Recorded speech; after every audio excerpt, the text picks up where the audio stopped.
do you think that what the NATO allies have provided to the Ukrainians would plausibly be seen as a useful deterrent against Russian invasion?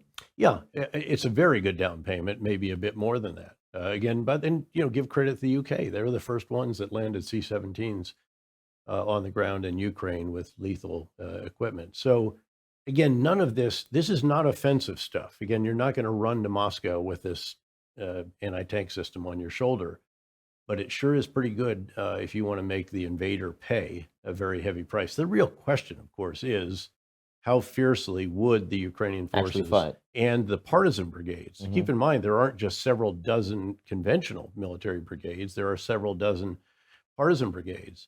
And if they want to put up resistance, it'd be a very, very difficult situation for the Russians. I mean, you're not going to go outside your perimeter without, again, someone taking a shot at you, and maybe even in the perimeter. So the other thing is, again, keep in mind the numbers. These sound enormous, 130, maybe even 150,000 troops, as President Biden said the other day. That's about what we had in the invasion of Iraq.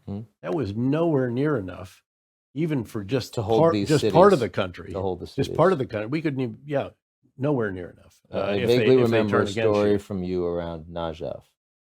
Well, I called up my boss and I said, hey, this is the very first big city that we take.